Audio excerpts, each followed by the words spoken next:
What's up, ladies and gentlemen? I am here. We are here to do the show. It is time to do the damn thing. How are you? And welcome to the Wrestling Wire. Uh, Today's episode, man, kind of a chilled out one. Just going to be kind of catching up on what happened in the last several weeks. Mainly this last week, as far as WWE and AEW goes. Not too much on the NWA side of things, but we've had some pretty decent dealings going on when it came to Impact. Even Impact's been making a bit of a splash and actually an uptick in their ratings lately as well. So that's good for them. Uh, Everybody saw. Uh, if you didn't, everybody's been keeping up with how the transition's been going from the Vince McMahon era to now the Triple H eras. I guess what they're calling this. Which is crazy because it's Stephanie and Nick Khan are still at the helm as far as CEO goes, but so it's kind of a weird spot for them to be in, right? Um, I'm not the biggest fan of Nick Khan, but that's me. Um, the guy's a great businessman and he gets him a lot of good deals, so can't really be upset about that. It's more how deep do you let the guy get ingrained into the company before you really have a problem and have to get him out of there? Because that's going to be the big trick with this. Um, but furthermore, I mean, you can see on every show that the WWE has out there on television every week, you can see these fine little details starting to come to light. In particular, look at the last episode of NXT. Now, NXT was awesome as hell. They had a pretty big show, Heat Wave or Heat something. I don't remember what it was, but it was something to do with Heat. Um, and look at how they had the video package with verbiage by Paul Heyman. It's fantastic. I love the way it went down. That's a little nuance you're not going to see unless Paul Heyman's involved in that section of the work. For example, the Brock and Roman stuff. You heard Paul having voiceover on the vignettes going into it. When Roman's involved in something, you hear Paul's voice on the vignette. But Paul did the vignette for the spot on NXT, and I mean that's pretty good stuff because I mean I like Paul Heyman anyway. It was a fantastic show. I don't see how people are hating on it anymore, other than the obvious lack of edge, which I think it's starting to get some edge back to it. So I'm interested to see how that turns out.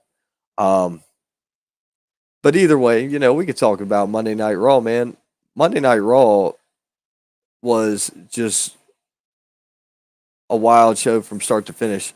You had the Judgment Day come out and they just beat the hell out of Ray. Uh, Alexa Bliss and Asuka defeated Nikki Ash and Doudrop. You had that was a great match. I mean, considering all things considered here, that was really well done, and the way it went down. Uh, I feel like they're doing more to try to get people invested in the team. But as far as the teams go, the teams for this women's thing don't make too much sense. That's why I think it's going to be kind of neat if you end up with um, Sasha's team, or not Sasha's team, Bailey's team holding the gold at the end of it. Then you get the return of Sasha and Naomi. So it's Sasha and Bailey again. Uh, but it's kind of set in two different levels here. I think that's an interesting way to look at it. They could always do the same old trick as they've done in the past, and that's do the Shawn Michaels Razor Ramon ladder match to unify the title. That's like the go to. And putting those four women in a ladder match, yes, please sign me up. Take my money now. I want to see that. Um, the teaming that they did with Mustafa Ali and Cedric Alexander is wild to me. I don't understand why they're doing that. Um, but they lost to the Miz and Tommaso Ciampa. Um, yet again, good match. Plenty of good story to it. That's the other thing I'm noticing is that there's more story to everything. It feels like everything's got a little bit more panache to it, a little bit more sizzle to the steak. Um, and with that being said, look at it like this. I may not care for the Miz, but the matches have all been longer. The quality and caliber of matches that was on this past Monday Night Raw could have looked like a pay per view. You know, oh, I'm gonna get to that. Timothy Gonzalez chimed in with a comment.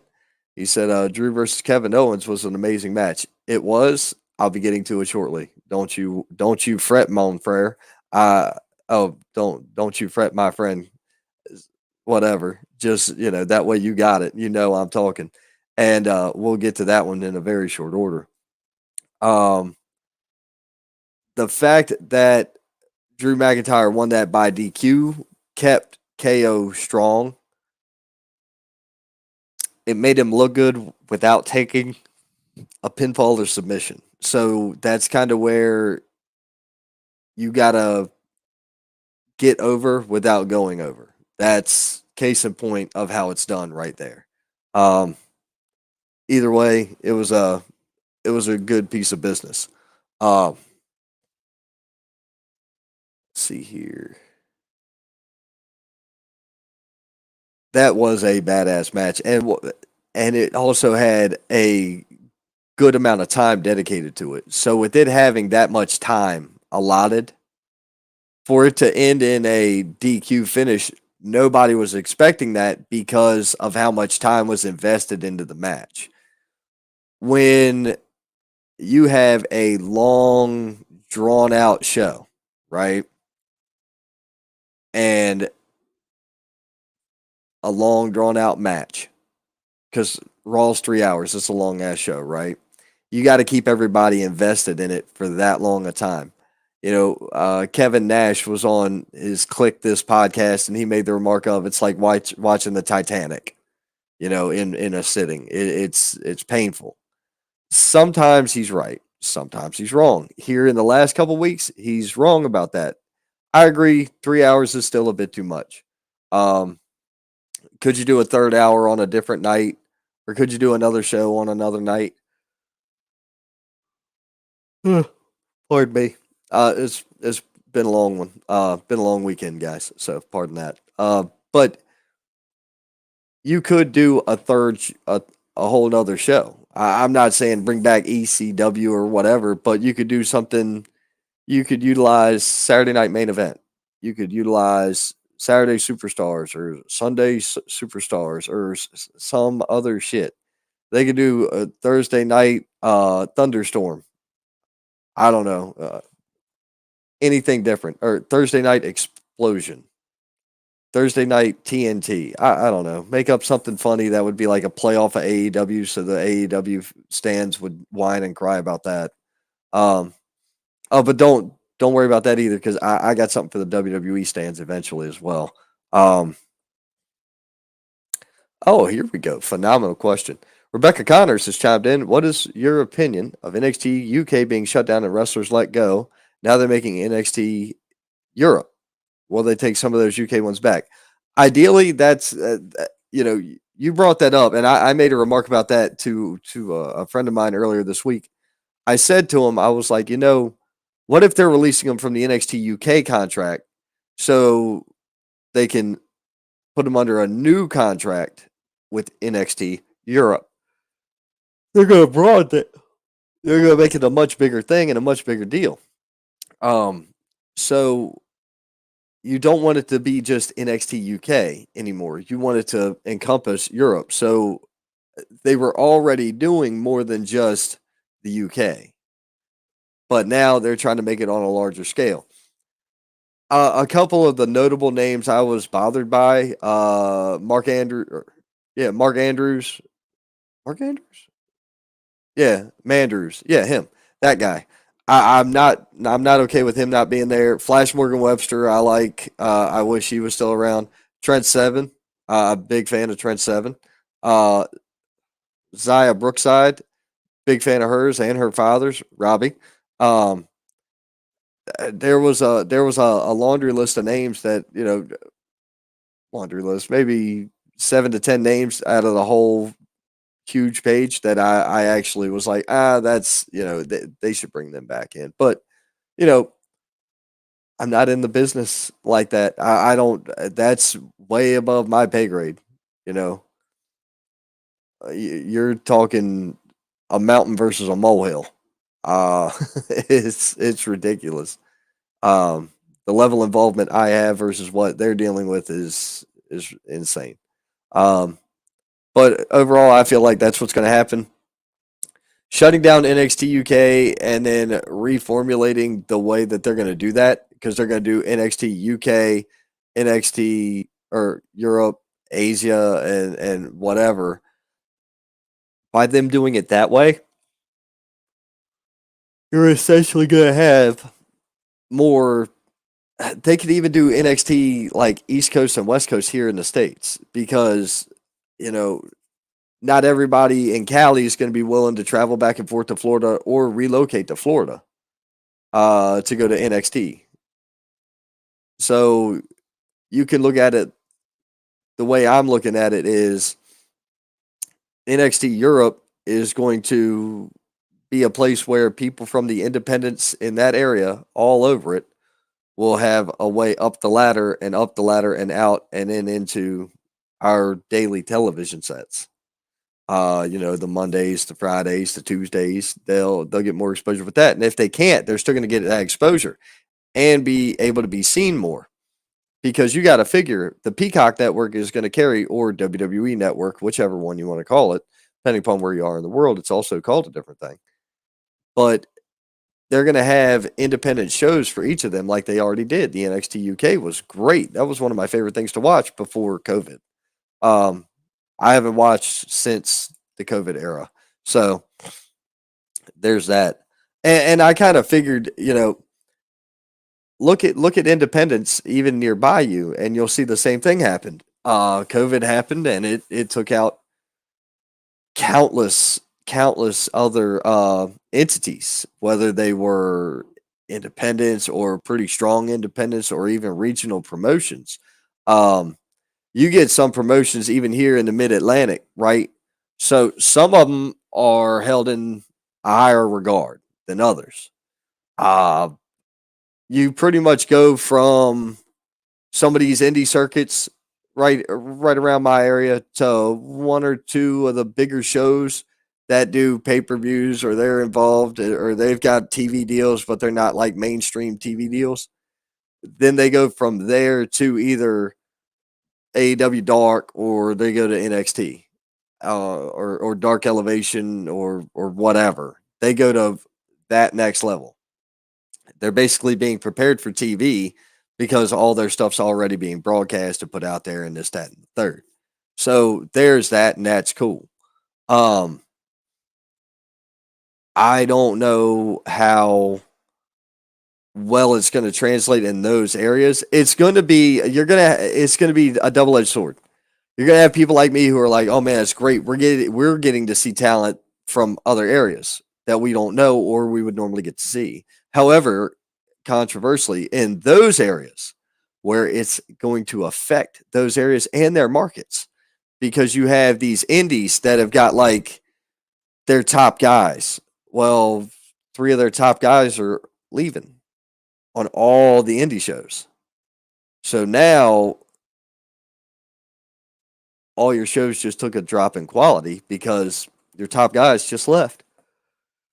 So that's another way you got to look at it. You got to look at it like that. You can't just sit there and say it's going to be, it's going to kill the indie market. No, they're not going to kill the indie market. They are going to take from it. And they're going to put those handful of great talents. Look, you also got to be realistic both with yourself, and the talent as well has to be realistic with themselves. Here's what I mean by that. Not every wrestler that you see on a Friday or Saturday or Sunday night at your local bingo hall is made to be on TV. Could I go through and tell you where they should be?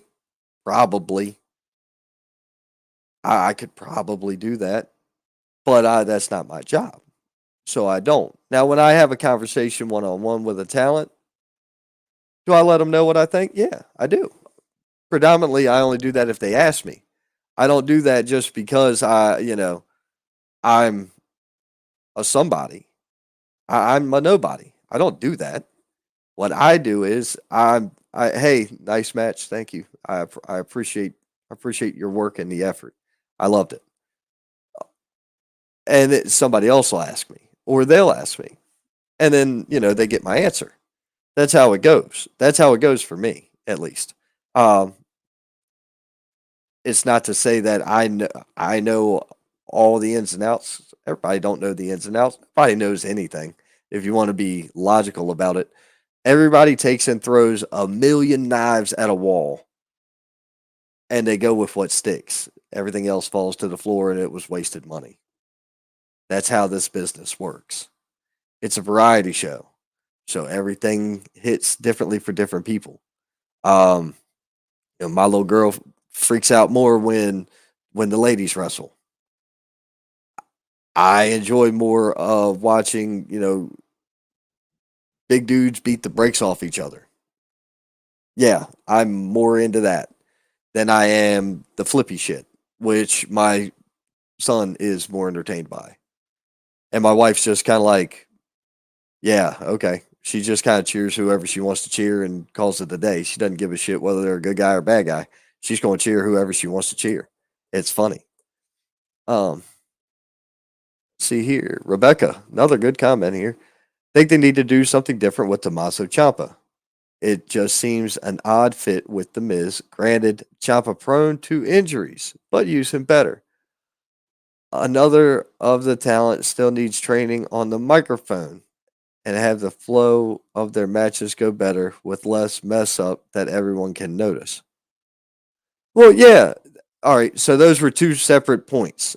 All right. As far as Ciampa goes, I agree with you, but let's see where this goes because Miz is the Miz, Dolph Ziggler, Kevin Owens. Well, Kevin Owens doesn't count in this conversation any longer. But the Miz, Dolph Ziggler, and a handful of other people, Randy Orton, Seth Rollins, all four of those guys could be instantly thrown right into the main event picture.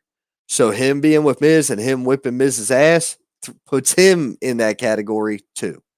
They have no issue throwing any of those four names I just mentioned into a world title match tomorrow. It could happen because that's where their clout is. Their clout is up here. Um, I also I also kind of wonder about the Roman Reigns contract thing while we're on that while I'm on that topic. You notice you're starting to see Roman more. I think the whole thing with him taking lesser dates was a work. I don't think that was real. Um, but then again, I'm just some jack off with a microphone speculating. But either way, oh the my bad. The second half of that, talent still needs training, microphone, and flow of their matches. With less mess up, everyone can notice. Exactly. That's the point. When you're in the indies, you can't tell whether or not it was supposed to happen that way. You just kind of go with what happened. And then you deal with the bullshit later. When you're in the big leagues, you're supposed to execute it.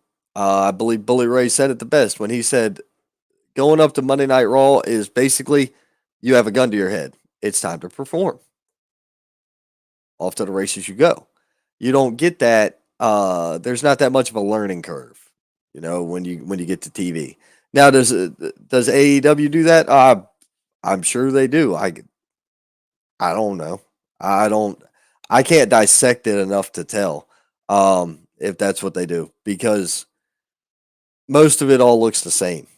When you watch AEW, it all looks the same. It's got a very similar match flow and a very similar cadence. The crowd plays to the same tune every time. It's very repetitive. The matches are fresh. The matches are different.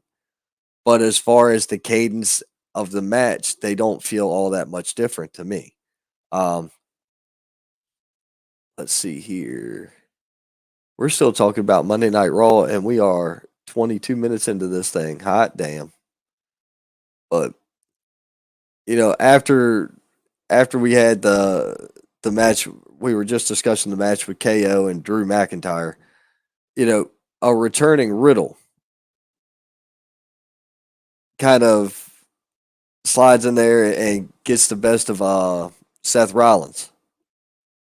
Man, I like the build up for this. I just kind of wish that they hadn't teased it in the beginning, and it also makes me wonder if the brachial plexus injury that Riddle had was legit or not. So it keeps us guessing. It keeps us tuned in. Um, Veer Mahan absolutely annihilated this kid, Keller, Bo Keller. Now, uh, Homeboy looks familiar. Bo Keller does, but I'm not going to say that I know him. I'm just going to say Homeboy looks familiar. Um, like I may have seen him somewhere local. Um, Lashley versus AJ Styles was bad ass. That was great. I dug the whole match. I like I like how the whole match went down. It was just fun. Uh, Yet again, long match, multi-segment match. These are the things we need. Um, Dakota Kai beat Dana Brooke. Well, we probably had enough of that in NXT, didn't we? But here we are again. But either way, it's on Monday Night Raw, so it's fresh. Oh, another big ticket item here. Have you noticed that they're acknowledging people's past?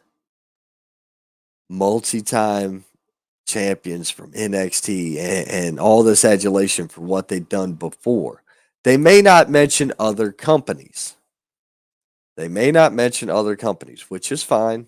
They don't have to do that because we all know we the fans, we the people, we know where they were from. We've seen them before. However, at least the NXT is in your umbrella, and you should acknowledge that part. Let's see here. Theory defeated Dolph Ziggler yet again. Another badass match, multi-segment. I didn't know which way they were going to go with this, but then putting Theory over on Ziggler is a big step in the right direction for him. Ah, there we go. Much better. Um, there's a lot to it, guys. There's a whole lot to it. Let's see here. But that was it for Monday Night Raw. Monday Night Raw was a fantastic show. Um, we're wrestlers in a wrestling ring. Let's just freaking wrestle. Let's go. Okay, let's go. That's all I'm saying is let's fucking go. It's time to start acknowledging what this is. This is going to be the next era right here. The new era has started. And if you don't see it, the new era of professional wrestling has started. I will go ahead and go on record to say this that if AEW goes to challenge, they will lose. I will say it now. I think it's the dumbest decision Tony Khan could make is to try to challenge the WWE into anything. Quality of product let me rephrase, quality of production. Production quality. WWE looks like Marvel Cinematic Universe. AEW looks like the soap opera on your local television network. That's it. That's all I got to say. That's the big difference. When your production quality is up here versus down here, there is no competition. We yet again we see it here in the indies. The shows with the higher production quality have bigger crowds and make more money. But that's the reason they have the higher production is because they have more money or they put their money into that. Now, don't get me wrong, the AEW stage is cool. I do like the dual tunnels, the heel tunnel and the face tunnel. I think that's fun. I like that because yeah, you don't need everybody knowing that you come through the same walkway or whatever. Not that anybody cares. Notice that there's no talk shows like Cutting Edge or Kevin Owens since Triple H has taken over on more matches. Well, didn't they do didn't they do the Logan they did the Logan Paul thing. They've done the Logan Paul thing. There's been a couple of talk segments, but I agree. There's also been oh pardon me guys. There's also been more backstage stuff too. Have you noticed that? Like they're in the parking lots and they're going old school with that in that light, which I really enjoy. That Timothy, that was a hell of a catch there. Um, let's see here. I was looking for the results, but I didn't see them.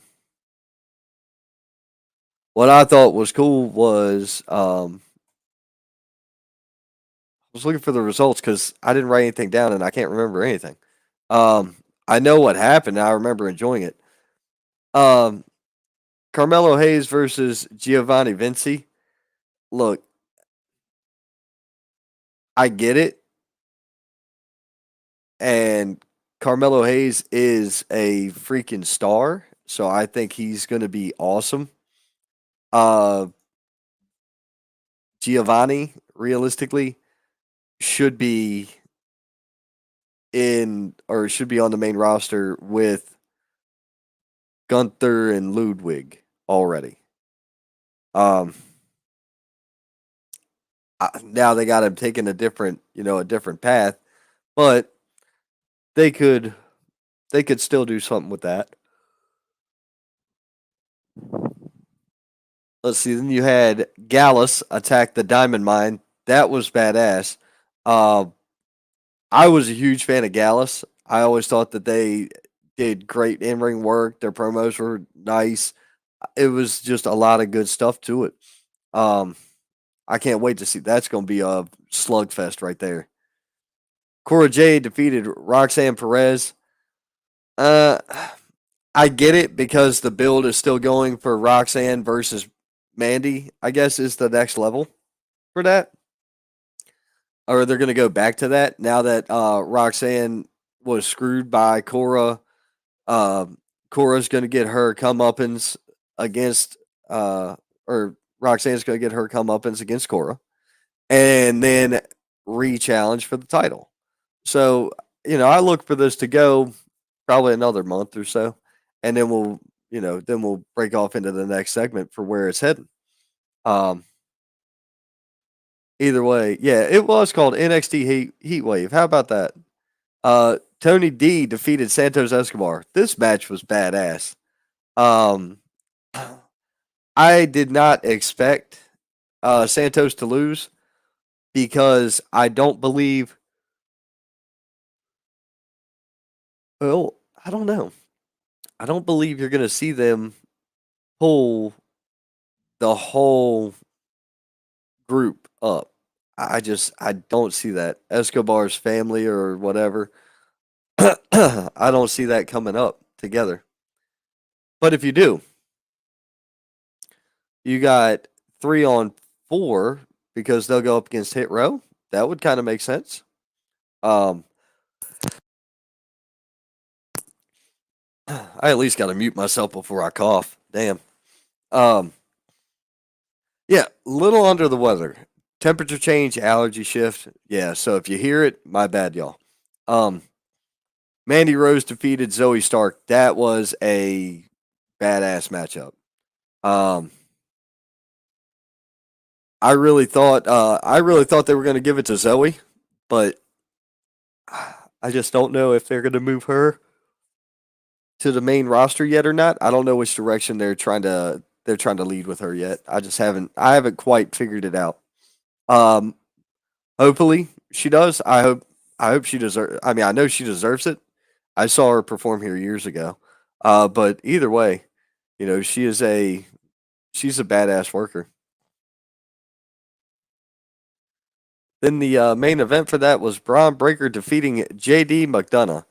So I'm not sure how I feel about the JD McDonough thing as much as I did, his previous name. But either way, I can't even. Was it Jordan Devlin? Yeah, Jordan Devlin. I thought it was cooler as Jordan Devlin. I liked it better. Oh, we have a comment. Let me slide over to that. Santos is ready to the main roster. Yeah, or is Santos ready? Santos, yeah, I believe Santos is. But see, I'm not that big of a fan of the dude who used to be on Impact. I can't think of his name, but I didn't care for him much then. I still don't care for him too much now. I can't even think of the guy's name. But that dude, and then I don't know if the woman's ready either. But then again, if you're gonna put them up against Hit Row, look at it like this. Let's say they're gonna go after Hit Row, right? So Top Dollar is big enough that he could handle the two smaller guys. Santos versus Adonis, and then B-Fab versus uh whatever that woman's name is that's with Santos. If you line it up like that, I mean, then yeah, I guess it'll be kind of even. But who knows? We'll see. I guess we'll find out, right? And it's going to be. I have a feeling it's going to be weeks before we get that anyway. Moving on now, we are going to go ahead and talk about AEW's Dynamite, presented by House of the Dragon, coming to you on HBO. Man, look, I can't wait. Oh, that's today. That comes out on the 21st, don't it? Hmm. I gotta check that. I think it does. I think it comes out tonight. Oh well, I know I'm not gonna be on here all night then. Because I enjoyed Game of Thrones. Among many other series and many other things I watched. Because I believe I watched every pay per view from Brock Lesnar's debut. In the WWE. So back then in the end of Attitude, Ruthless Aggression era, I watched every single pay per view in chronological order and caught up. Oh no! It wasn't Brock Lesnar's debut. It was CM Punk's. I take that back. My bad. My bad. CM Punk's debut, his original debut for WWE back when they had the ECW thing going on too. I watched every single pay per view in chronological order from then on. I think I even did it for Brock at one point, but either way, I watched the entire series of Game of Thrones, Breaking Bad, uh, The Sopranos, and I don't know. I watched a shit ton of TV because I had nothing to do for 9 months. I was stuck in this chair, um, and I was in this room for most of it. I sat right here, uh, screen on that wall, computer right in front of me like it is now. Except we were just faced that way. Um, I had nothing better to do for 9 months, so that's kind of what I did. Um, watched a ass load of television. So I'm excited for the new Game of Thrones House of the Dragon coming out tonight. So anyway, man, they came at you from West Virginia. All right. Oh, we got a comment. Hold on. What do you think CM Punk and the Cowboy have such hate for each other? Uh, is it a work? Is it a shoot? Do we know? I see. I don't know. If you go by the dirt sheets and all the rumor mills and all the bullshit, then here's where that comes into play. If you go by the dirt sheets, look at the track record they have for being wrong. The dirt sheets also report such things as Tony Khan's unprofessional in the back. Now, I don't have a way to confirm them. I have friends who can say, oh, well, this is what such and such a worker told me. But unless I'm told, I don't know it. You feel me on this? I don't do the telephone game. Anywho, if the dirt sheets are accurate and he's pissy about Punk, was he pissed that he had to drop the title to Punk? Was he pissed that, or did Punk really refuse to job for him? I mean, the reality is, I didn't like the idea anyway because face versus face. But in my book, they put it on Hangman when they should have put it on somebody else. That's my opinion. Yes, Kenny was hurt. Yes, that was the payoff for their feud. But then you ended up with a face with no credible heels. You had no good heels that you could use for that because Miro was out and this one wasn't in the mix and that one wasn't in the mix. There was a lot of things that just didn't fit. The only other way you could have done that previously, and this was in my opinion, would have been Jericho taking the title. Jericho having their heavyweight title is never a bad thing. And for anybody who says it is, you're out of your mind. Jericho's still a draw. Um, this is a business. This is a business. For the love of God. Business. We make money. That's what it's about. Yes, I'm glad you're entertained. You come to the indie shows, especially where I'm at, I hope you have a great time. I want to meet you. I will hang out. I will take a picture with you, whatever. Don't care. I will converse with you. I'm not here for free. I'm here to make money. Or if I have a job to do, I've got a job to do. I can't hang out. But catch me after the show, we'll hang out. It's a business, guys. So if Punk holding their title is going to equal them more money, then that's the route you want to go. If I'm Tony Khan, I'm more concerned of why is Johnny or John Moxley wrestling random indie shows with random people doing all this wild and crazy shit, but he's your world heavyweight champion. See, it doesn't add up all that good. I don't like the way it adds up, so therefore the business model doesn't make sense to me. Do they have more freedom to go do what they want? Of course. Cool. Good for you. But as far as business model making money, where is the line drawn? What Here's what I want you to put in your head. Okay? September 4th, 3rd, whatever. They've got a pay-per-view coming up, right? With that there occurring, and it was supposed to be Punk versus Moxley then, but now they're going to do that this Wednesday. Why would you have Moxley working some random ass match where he could possibly get hurt? He could get possibly hurt any night anyway. But why would you have him out in the middle of God's nowhere in front of 25 people wrestling Effie? And that's not to discredit Effie at all. I don't know Effie from Adam. I could care less. GCW is not far from their last show was not far from here. I know people that were actually on the ring crew for that show.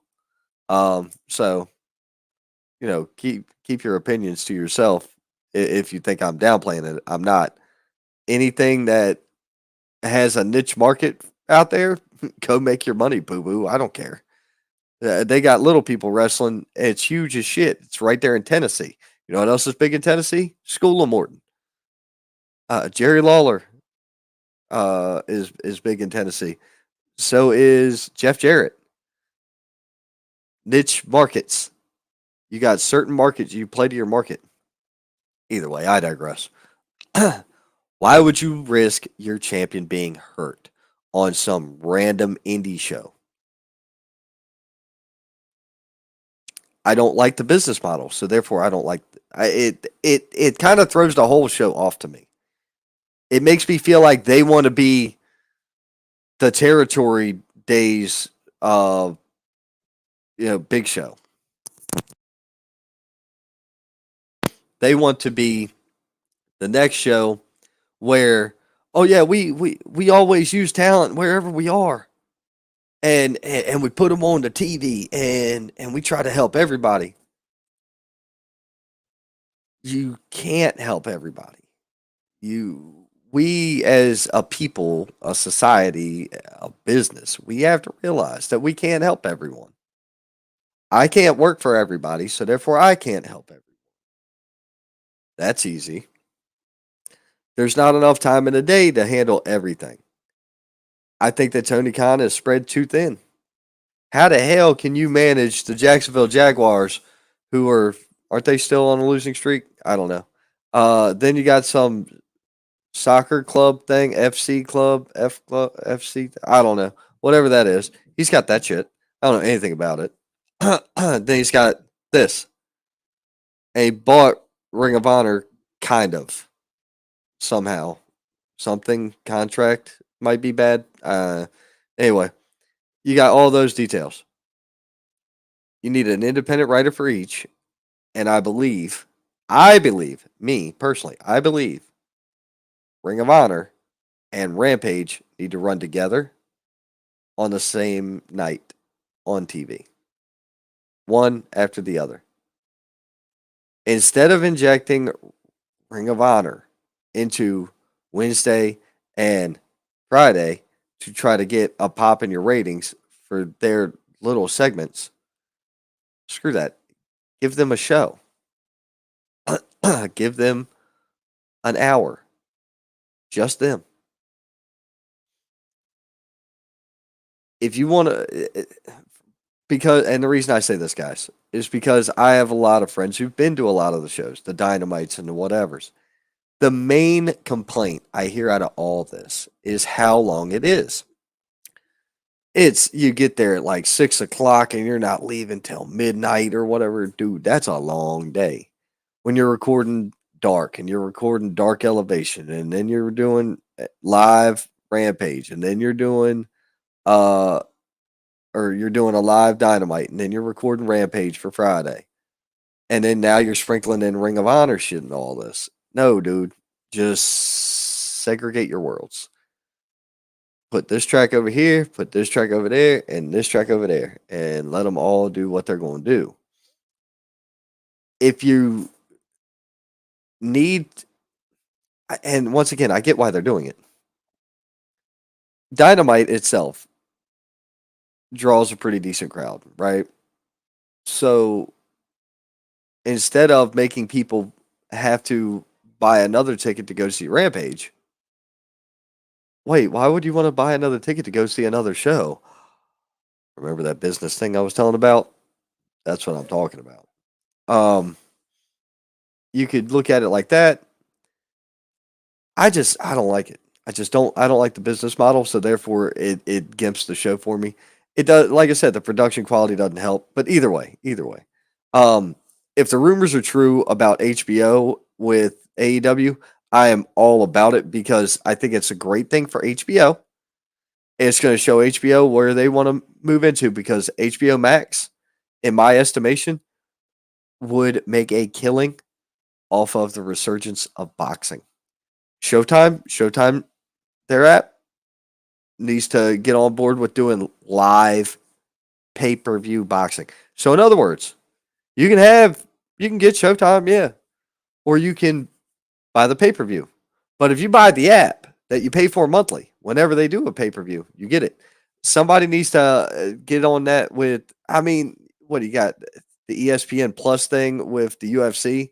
I don't like that at all. But that one I don't like, and I didn't like Impact Plus. I paid for both of those. I still pay for ESPN. That's because of Disney.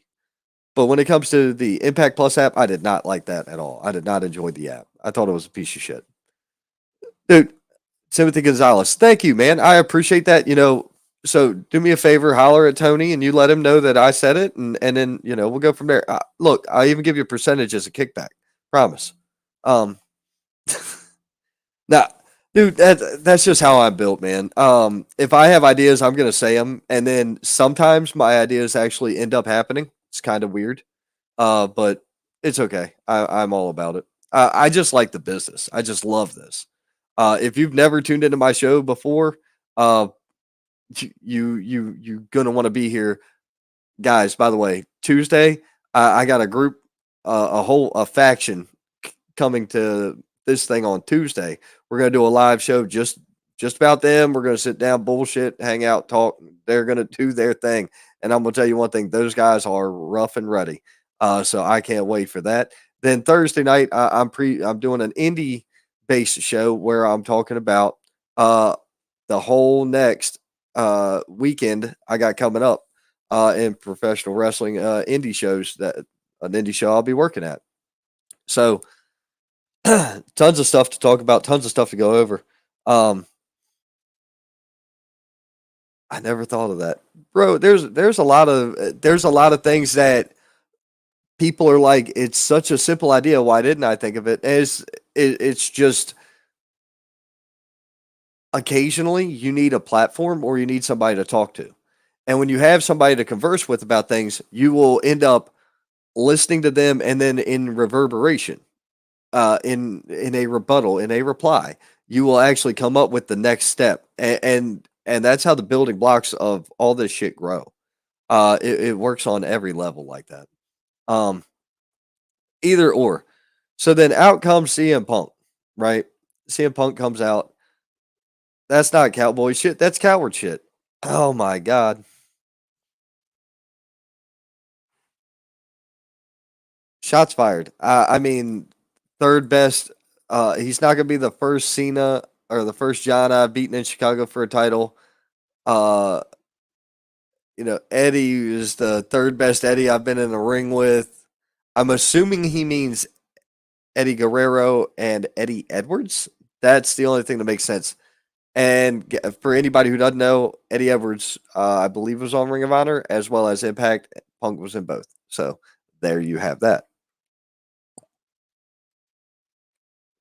Um, Not even the second best Kingston Kofi. There was so many good hits on that. It was great. Um, Moxley to me felt like he was a deer in headlights on this. um, Let me read this comment now. I'll get to it. You get better before the shows. Take care of yourself so you're at 100% and excite those fans. I'll do my best. The cool thing with this coming weekend show is I already know what I'm doing. So it's going to be not as strenuous as the normal ring announcing thing. Um, I have not shared it. But I went a little mad. Um, Man, I really wasn't going to share it until I got some different footage of it. But I will. On my socials later today, both the Saint Facebook page and and my personal page. I will go ahead and put out there a video clip. I've just been holding it and just kind of enjoying it to myself and showing a couple of different people getting their opinions on it. But I've got something cool I'll drop later. Um, Actually, you know what? As a matter of fact, I'll do you guys one even better than that. How about I play it here? How does that sound? How about I play it here? Then I'll go into the Moxley stuff. I will play the video here, and then I'll go into the Moxley stuff because I think that that would be a fun time. Let's see here. I got to download it real quick, so just give me a moment. Um,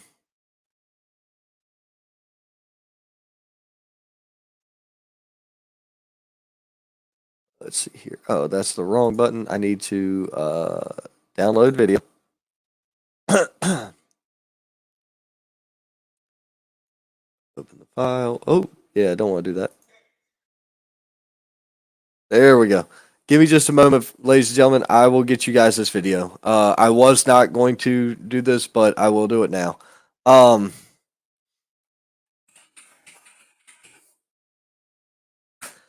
So a few weeks ago in Charlotte, we had the gathering, and then we had the Pro Wrestling Savage show. I had a very unique opportunity afforded to me. I got to be the ring announcer for WWE Hall of Famer Ricky Morton. And it was by far one of the coolest things I've ever got to do. Hey, folks, I got to ask y'all a question. You ever felt worthless? Look at who I've got to announce and realize who that man is. Because everybody in here already knows him, but I'm going to do it anyway.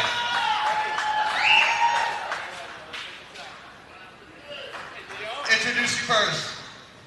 The future legend, Kerry Morton. At a total combined weight of 410 pounds with his father, the WWE Hall of Famer, one half of the world's greatest tag team, the Rock and Roll Express, Ricky Morton!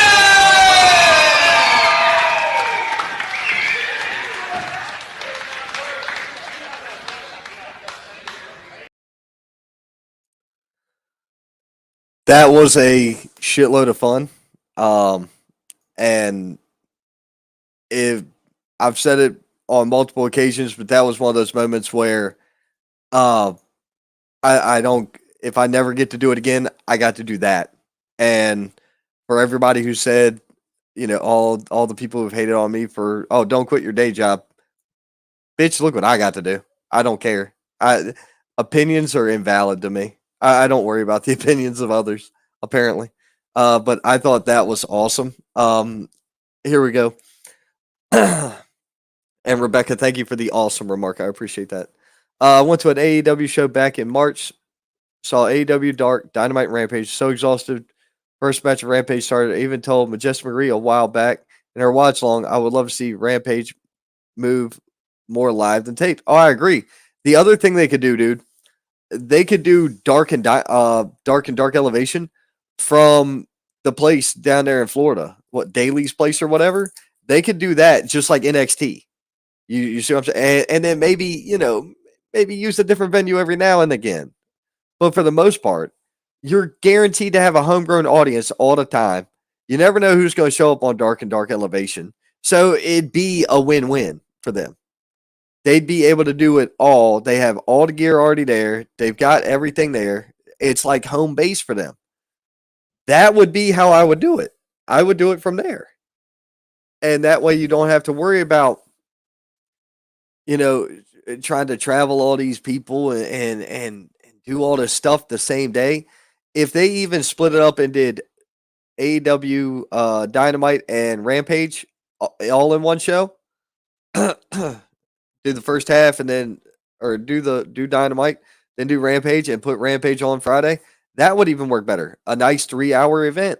That's great. Dude, when you go to concerts, you're lucky you get about 90 minutes or so of your favorite artist. When you go pay a lot of money to go see them, you only get them for like an hour or so. So, dude, this is a 3-hour event. That's already bigger. You know what I mean? Same goes with stand-up comedians or whatever. I'm with you guys on that. But like I said, thank you. Let's see here. We were talking about. And also special shout out Gavin Tyler for that footage. I appreciate that. Thank you. That one was from him. I do have another one from another guy at XWW.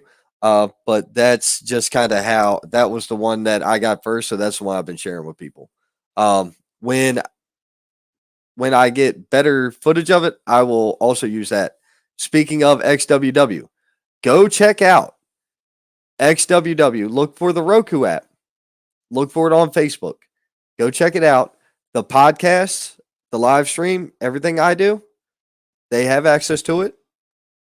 I was told by the guy that runs it that they're going to start using it. So cool. I'm down with that. But they put that event out there for free. You could go watch that whole Pro Wrestling Savage show from where we were in Charlotte. You can go watch the whole thing on there on XWW. So I hope the footage that's on there and the audio and everything that's on there is good. This was a camera that was, off in the distance, off to the side.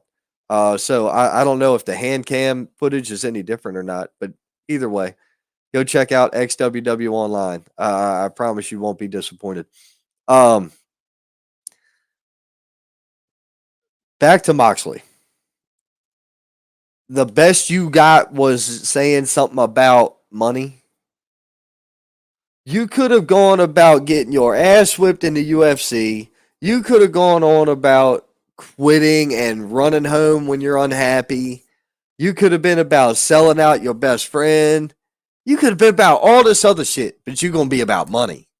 The one thing that almost everybody says CM Punk don't give a damn about is money. I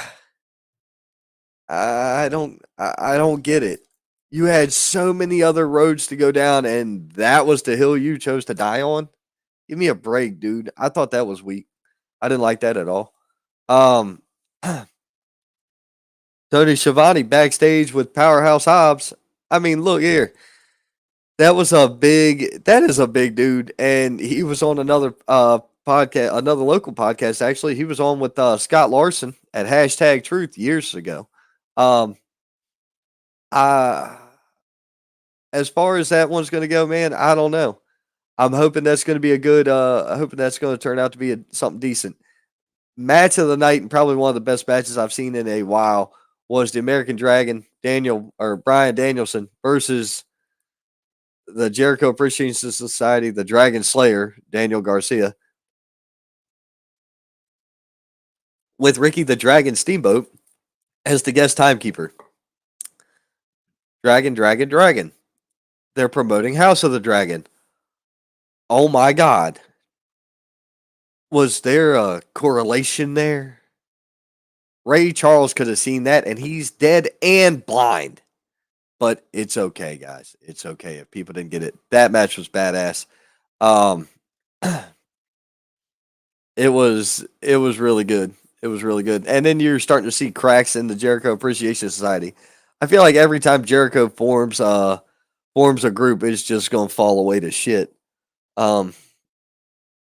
They should have had 2.0 and Garcia go after the trios titles or something. But here we are with this. Schiavone backstage interview with Private Party and Swerve in Our Glory.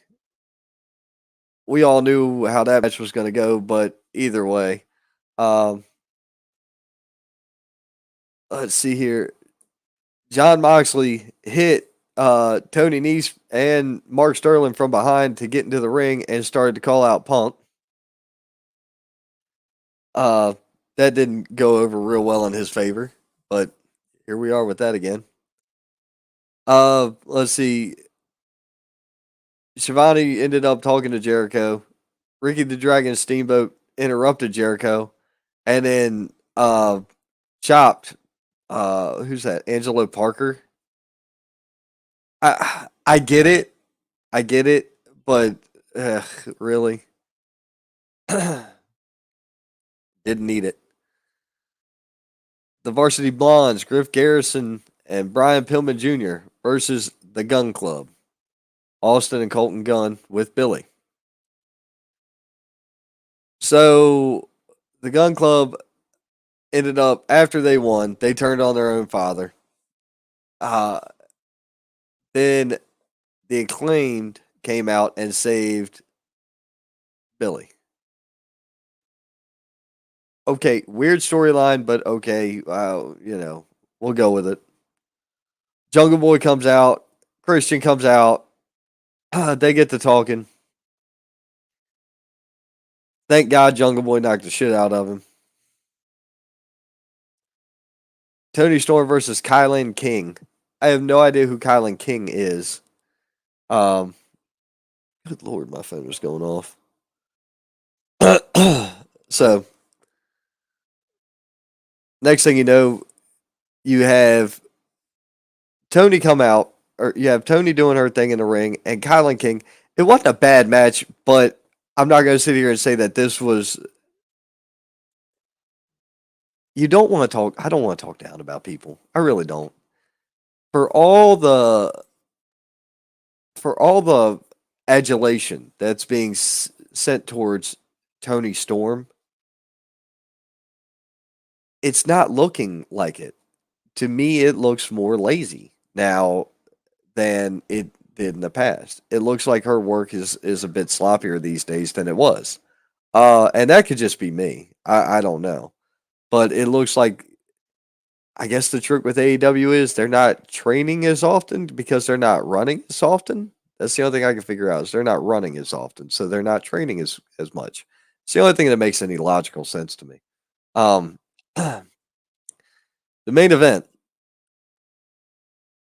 LFI, Andrade, Roosh, and Dragon Lee versus the Young Bucks with Kenny Omega.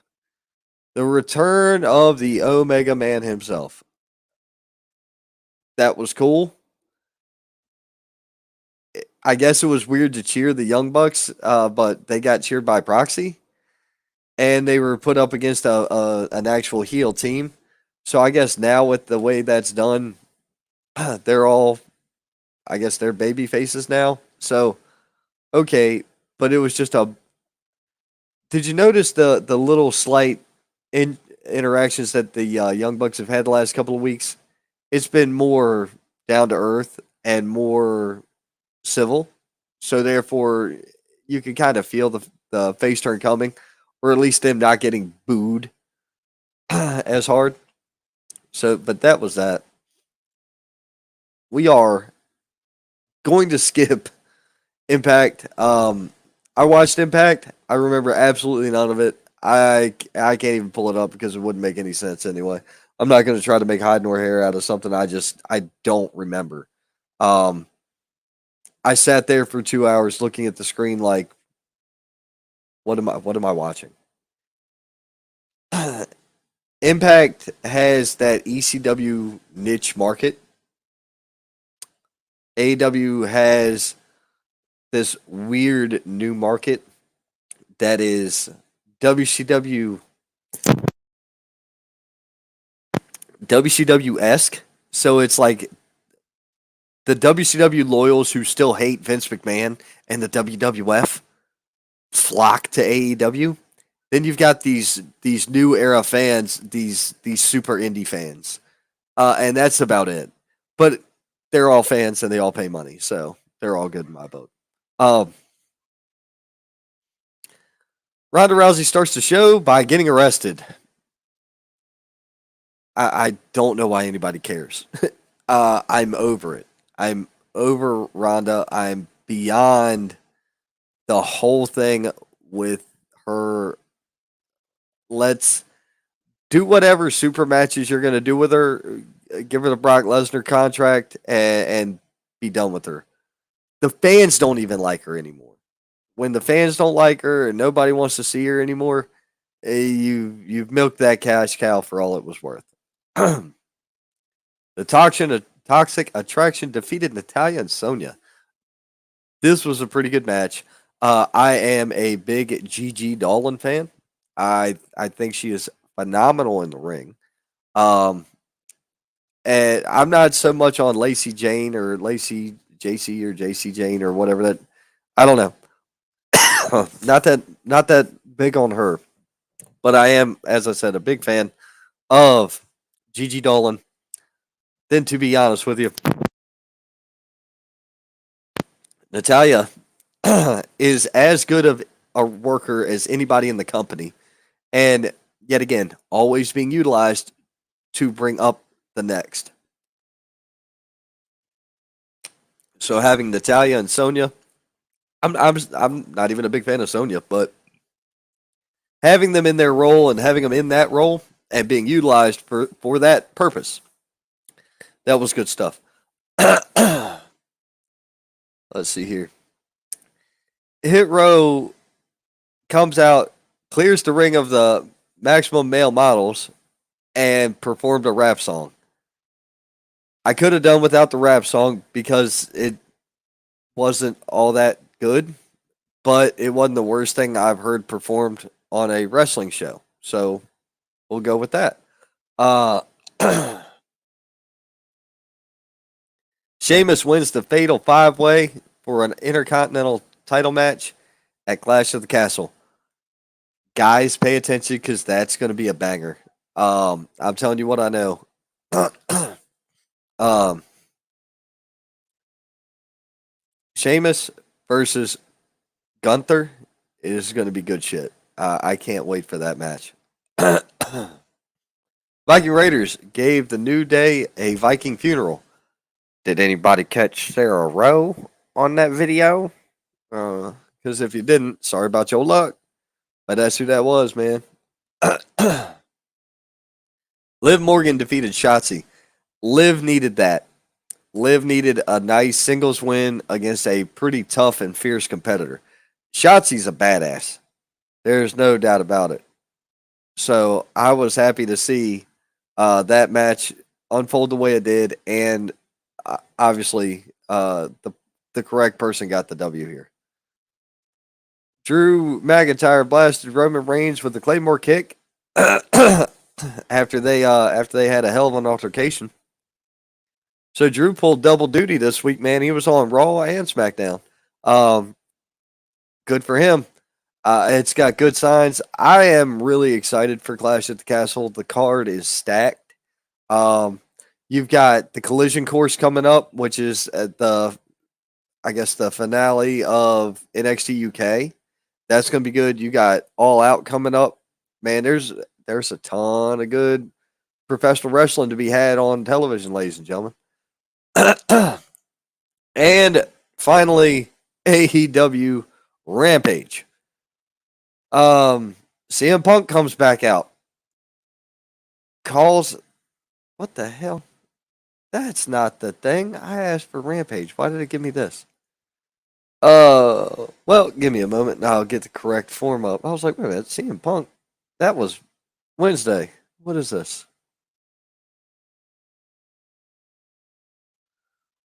Oh man. If anybody's got anything to bring up, please do, because I got plenty to go over, but I can always talk more. Claudio and Wheeler Yuta begin the show. Yet again, Ring of Honor opening an AEW show. This ain't Smoky Mountain Wrestling, guys. Tony Khan ain't Jim Cornette.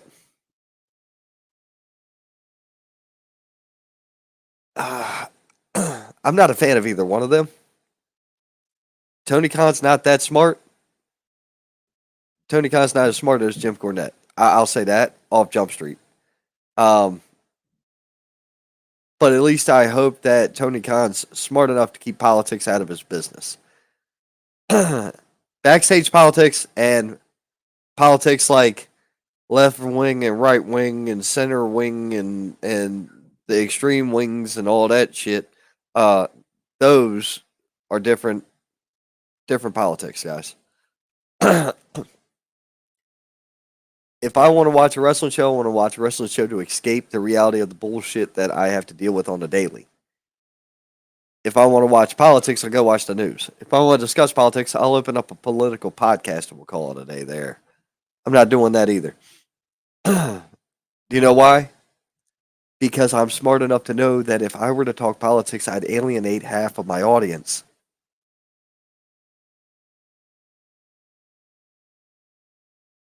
You got to think with your wallet sometimes. You can't just think with your brain or your heart. You got to think with your wallet. But so they come out. You're going to get Dustin Rhodes versus Claudio. That's going to be a good one. Ruby Soho and Ortiz were hanging out with Lexi Nair. So I guess Sammy and Tay are going to go against Ruby and Ortiz. Sure, I guess that'll be next week. Swerve in Our Glory defeated Private Party. Match wasn't bad, but at the same time, I feel like they are trying to have Keith Lee do more stuff that he shouldn't be doing than stuff that he should be doing. If y'all really wanted to see where your guys rank at, start putting them in world title matches. Don't let you got John Moxley going up against Nick Gage or whatever. Gives a shit. Who cares? Nobody cares about that. People want to see the guys that you're investing in be on the forefront of this, not some random.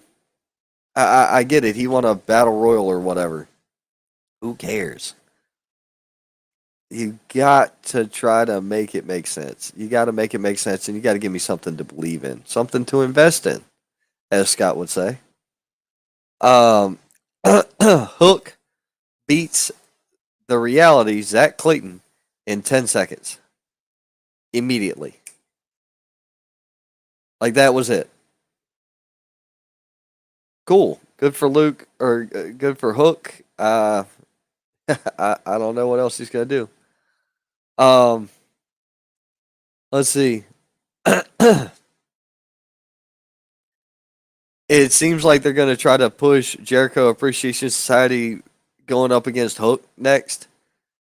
But the only one that I think would make a good matchup there would be Daniel Garcia versus Hook. The other two from 2.0. I'm not a fan of 2.0 at all. I didn't like them when they were in WWE, NXT. I don't like them now. I just not a fan. Buddy Matthews versus Serpentico. Man. Let's see. Buddy Matthews used a pump handle slam and planted Serpentico. So Matthews went over there, and like I say, I'm not really invested in either one of these guys, so it's kind of difficult for me to care. Just trying to figure out what the next level of the point is for the House of Black. What's the point? There's a lot of different things that they could do with them, but I feel like they're just kind of stagnant. I'd rather be seeing them go up against other factions and like faction on faction warfare matches.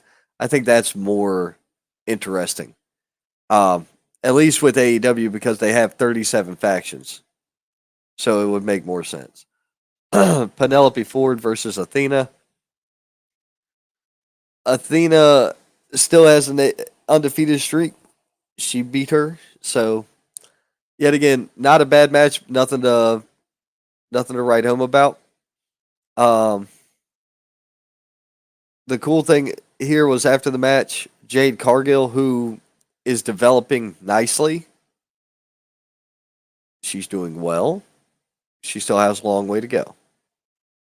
She jumped in. They beat the hell out of her. And, they beat her down, broke her shit. There we go. That's a good way to go.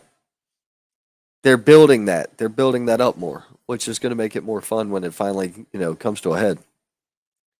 The Best Friends, Chuck Taylor, Orange Cassidy, and Trent Beretta versus the Trust Busters.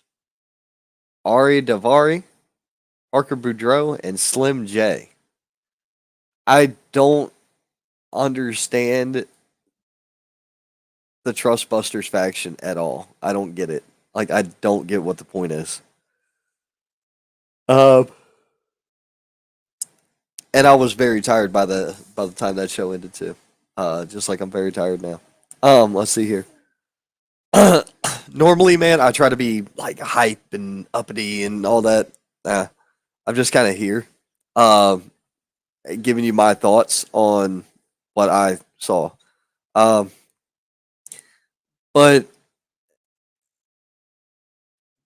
the Best Friends move on. The Trust Busters lose. I don't understand how you have Parker Boudreaux on a team and lose. Like, it's just, The guy's a nightmare. Why would you even put him in a situation where he would have a loss on his record yet? I don't dig it. I don't dig it at all. And that was the end for Rampage. So, guys, we covered a hell of a lot of stuff tonight, and it's been an awesome show. So, here's the details. You guys be sure that you catch up with me on Tuesday night, because Tuesday night, my special guest will be the White Claw Outlaws. They're a tag team and a faction from this region. They're in the Carolinas somewhere. I don't really know exactly where they're from, but I guess we're going to learn. But we're going to do something on Tuesday. Then catch me on Thursday night, as I have, at the minimum, the owner and promoter of High Velocity Wrestling with me on the Thursday night Indie Spotlight, as we discuss their upcoming event at High Velocity Wrestling next Saturday in Marion, North Carolina. We're going to be talking about Inferno. So we're going to go over the card. We're going to talk all the stuff. And I believe it's going to be him and somebody else. But just in case, it's just going to be myself and the owner of High Velocity Wrestling, Mr. Gary Benfield. So then we'll be right back here on Sunday with another fantastic episode of The Wrestling Wire. Be sure you hit that like, subscribe, notification, all that happy horse shit. You can see me on Twitter, Twitch, YouTube, and Facebook Live. If you don't want to watch and you just want to listen, because I've definitely got the face for radio, go to Apple, Spotify, or any of those other fantastic laundry list of podcast platforms out there. Hit that download and subscribe button, and I greatly appreciate it. All I ever want to do, folks, is bring you the best that I can. So, with that being said, anytime you got something to say, send it my way. Guys, I thank you once again for tuning into the show. It's been real. It's been fun. Hell, it's been real fun. Thus proclaimed.